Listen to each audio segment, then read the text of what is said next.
بسم اللہ الرحمن الرحیم۔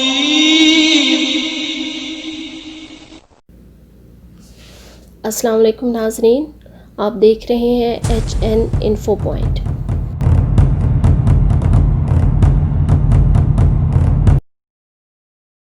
ناظرین، جیسا کہ آپ سب کو معلوم ہے کہ جب دنیا ظلم و جور سے بھر چکی ہوگی تو اللہ تعالیٰ اپنے حق کے نمائندے امام مہدی علیہ السلام کو دنیا میں عدل و انصاف کے لیے بھیجے گے، اور اس بات پر تمام فرقے متفق ہیں۔ لیکن سوال یہ پیدا ہوتا ہے کہ امام مہدی کا ظہور کب ہوگا؟ اس کے لیے کوئی خاص وقت مقرر نہیں کیا گیا، لیکن احادیث و روایات میں ان کے ظہور سے پہلے کے کچھ حالات و واقعات بیان ہوئے ہیں، جن کو دیکھ کر اہل علم و معرفت اندازہ لگا سکتے ہیں کہ امام مہدی کا ظہور ہونے والا ہے۔ حالات و واقعات سے آگاہی شروع کرنے سے پہلے ہمارے چینل کو سبسکرائب کر لیں تاکہ آنے والی ہر ویڈیو کا نوٹیفیکیشن آپ کو ملتا رہے۔ تو ناظرین، ایسا کیوں ہے کہ آثار و واقعات کے ساتھ امام مہدی کا ظہور ہوگا؟ یہ سوال لوگوں کے ذہنوں میں پیدا ہو سکتا ہے کہ امام مہدی کا ظہور ایسے بھی تو ہو سکتا ہے، لیکن ناظرین، امام مہدی کے ظہور سے پہلے آثار و واقعات کا رونما ہونا اس لیے ضروری ہے کہ لوگ گمراہ نہ ہو جائیں۔ تبھی ہمیں روایات میں ملتا ہے کہ امام مہدی علیہ السلام کے ظہور سے 9 ماہ پہلے اگر یہ واقعات رونما ہونے لگیں تو اہل علم و معرفت لوگ پہچان لیں گے کہ اب ظہور کا وقت قریب آ رہا ہے، اور ان 9 مہینوں کی تفصیل یہ ہے کہ امام مہدی کے ظہور سے پہلے سب سے پہلی نشانی ماہ جمادی الثانی میں ظاہر ہوگی۔ امام مہدی کا ظہور محرم کے مہینے میں ہوگا، 10 محرم کی تاریخ ہوگی، جمعے کا دن ہوگا، اور بعض روایات میں ہفتے کا دن بھی ہے، لیکن بہرحال زیادہ ترجیح جمعے کے دن کو دی گئی ہے۔ تاریخ ہوگی 10، مہینہ ہوگا محرم، دن ہوگا جمعہ، وقت ہوگا فجر کا، اور سال کون سا ہوگا؟ سال کے بارے میں صرف ایک بات بتائی گئی ہے، طاق سال ہے، جفت نہیں ہے، یعنی ایسا سال ہوگا جو 2 پر تقسیم نہیں ہو سکتا، 3، 5، 7، 9، 13 والا سال ہوگا۔ تو ظہور امام سے 9.5 ماہ پہلے جس سال امام کا ظہور ہونے والا ہوگا، جس کے بارے میں علماء یہ فرماتے ہیں کہ ہم یہ تو نہیں بتا سکتے کہ کب امام کا ظہور ہونا ہے، لیکن ظہور سے 270 دن پہلے کے حالات دیکھ کر بتا سکتے ہیں کہ امام کا ظہور ہونے والا ہے، اور یہ اس حدیث کو مد نظر رکھ کر بیان کرتے ہیں۔ حدیث بہت طولانی ہے، لیکن اس کا خلاصہ یہ ہے کہ ظہور امام مہدی علیہ السلام سے قبل والا جمادی الثانی کے مہینے میں سفیانی کا فتنہ ظاہر ہوگا۔ سفیانی ایک ایسا شخص ہے جس کا قبضہ شام کے علاقے پر ہوگا، آج کا شام نہیں، معصومین علیہ السلام کے زمانے والا شام شامل ہے، جس میں آج کا شام، آج کا لبنان، آج کا اسرائیل، آج کا فلسطین، سب مل کر جو علاقہ بنتا ہے اسے شام کہا جاتا تھا۔ اس شام کے علاقے میں سفیانی کا خروج ہوگا، اور یہ امام مہدی علیہ السلام کے ظہور سے 9 یا 9.5 مہینے پہلے ظاہر ہوگا، اور انتہائی متعصب اور دشمن اہل بیت ہوگا۔ 9 ماہ تک فتنہ جاری رہے گا۔ اس کا فتنہ اس طرح جاری رہے گا کہ شہر مدینہ پر حملہ کیا جائے گا، شہر مدینہ کو تاراج کیا جائے گا، پھر اس کا لشکر خانہ کعبہ کو گرانے کے لیے مکہ کی جانب بڑھے گا۔ یہ واقعہ محرم میں پیش آئے گا، جو ظہور امام مہدی کا مہینہ ہے۔ جمادی الثانی کے بعد رجب کا مہینہ ہے۔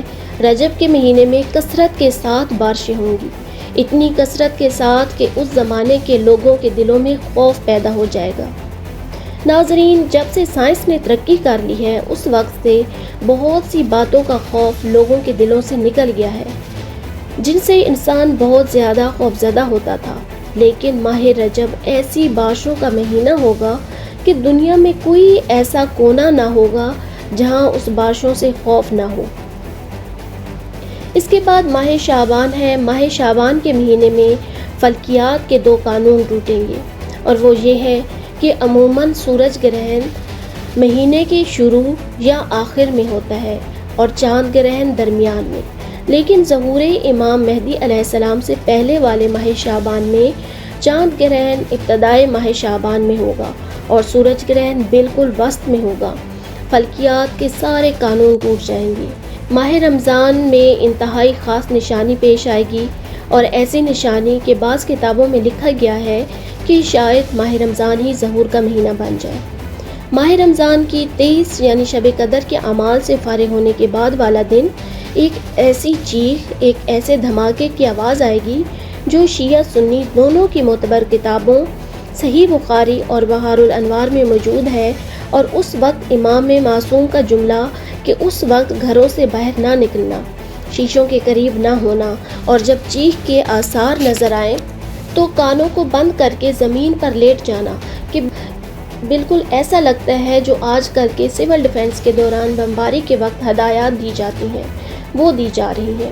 خلاصہ یہ کہ 23 ماہ رمضان کو ایسی چیخ کی آواز آئے گی کہ بہت سے لوگوں کے کانوں کے پردے پھٹ جائیں گے، بہت سے لوگوں کے دل پھٹ جائیں گے۔ یہ وہ ماہ رمضان ہے جس کے بعد ظہور امام مہدی علیہ السلام ہونا ہے۔ ماہ رمضان کے بعد ماہ شوال ہے۔ ماہ شوال پھر فلکیات کے 2 قانون ٹوٹیں گے۔ پہلا قانون یہ کہ سورج چلتے چلتے اس طرح سے رک جائے گا، یعنی اس کی سپیڈ اتنی کم ہو جائے گی کہ ہمیں لگے گا کہ سورج رکا ہوا ہے، ظہر سے عصر تک اپنی جگہ ٹھہرا نظر آئے گا، وقت ہی آگے نہیں بڑھے گا۔ اور اسی شوال میں فلکیات کے دوسرے قانون کی خلاف ورزی ہوگی کہ ایک دن سورج بجائے مشرق کے مغرب سے نکل کر مشرق کی طرف غروب کرے گا۔ فلکیات کی زبان میں بہت آسان کہا جا سکتا ہے کہ زمین کی گردش الٹی ہو جائے گی، چنانچہ ہمیں سورج مغرب سے نکلتا ہوا نظر آئے گا۔ یہ ماہ شوال میں ہوگا۔ پھر ماہ ذیقعدہ ہے۔ اس ماہ ذیقعدہ میں 2 نشانیاں بتائی جا رہی ہیں۔ پہلی نشانی کہ دنیا میں جگہ جگہ ایسی آگ بھڑکے گی کہ سمندر بھی محفوظ نہیں رہیں گے، ایسا لگے گا کہ سمندروں سے آگ نکل رہی ہے۔ پہلے تو یہ بات بڑی عجیب تھی، لیکن جب سے سمندروں سے تیل نکلنے لگا تو کبھی کبھار تیل کے کنویں میں آگ لگ جاتی ہے، تو کبھی کبھار ہم یہ منظر دیکھ بھی لیتے ہیں۔ لیکن امام کا جملہ کہ دنیا کے مشرق میں، درمیان میں اور مغرب میں تینوں جگہوں پر ایسی خطرناک آگ ہوگی کہ سمندروں سے آگ کے شعلے بھڑکتے ہوئے نظر آئیں گے اور دنیا کی 1/3 آبادی اس میں مرے گی۔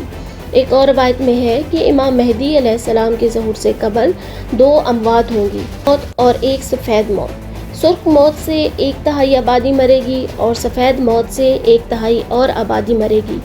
جب اس کی وضاحت پوچھی گئی تو امام نے فرمایا کہ میرے بیٹے کے ظہور سے پہلے ایک ایسی جنگ چھڑے گی کہ جنگ کے نتیجے میں اتنا خون بہے گا کہ 1/3 انسان مر جائیں گے۔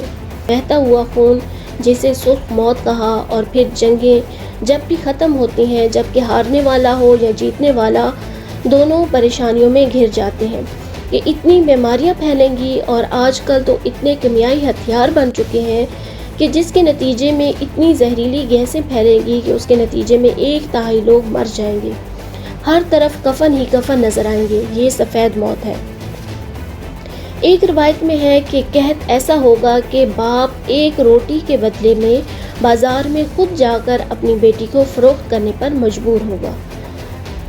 ماہ ذی الحج کے شروع میں ماہ ذیقعدہ کے آثار ہوں گے، یعنی جنگ ہوگی ذیقعدہ کے مہینے میں، اور 1/3 لوگ مریں گے ذی الحج کے شروع میں، اور ذی الحج کے آخر میں ایک ایسا واقعہ رونما ہوگا کہ جس کے بارے میں امام نے فرمایا کہ جب یہ واقعہ پیش آ جائے تو اس واقعے کے بعد میرے بیٹے کے ظہور کی مدت 2 ہفتے سے زیادہ نہیں ہو سکتی۔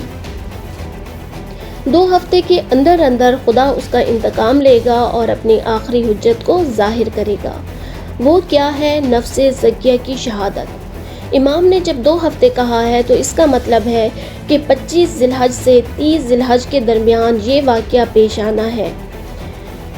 نفس زکیہ کسے کہتے ہیں یہ کسی اور ویڈیو میں بیان کیا جائے گا، اور بس ماہ ذی الحج ختم ہوا تو محرم آ گیا، اور نویں نشانی فجر کا وقت ہوگا، لوگ ایک آسمانی آواز سنیں گے، جا الحق و زحق الباطل و ان باطل کان زہوقا، حق آ گیا، باطل چلا گیا اور باطل نے مٹنا ہی تھا۔ خدا کی آخری حجت نے مکہ میں قیام کیا ہے، فوراً اس کی مدد کو جاؤ۔ یہ آواز کیسے پہنچے گی؟ چاہے ٹیلی ویژن کے ذریعے، چاہے ریڈیو کے ذریعے، چاہے انٹرنیٹ کے ذریعے، ہر انسان تک یہ آواز پہنچ جائے گی۔ چاہے نیو یارک، لندن، افریقہ کے جنگلوں، ہمالیہ کے پہاڑوں پر رہنے والا ہو، ہر ایک تک یہ پیغام پہنچے گا۔ بس ناظرین، اللہ تعالیٰ سے دعا ہے کہ امام مہدی کا ظہور جلد از جلد ہو، تاکہ دنیا سے ظلم و جور کا خاتمہ ہو اور حق کا بول بالا ہو۔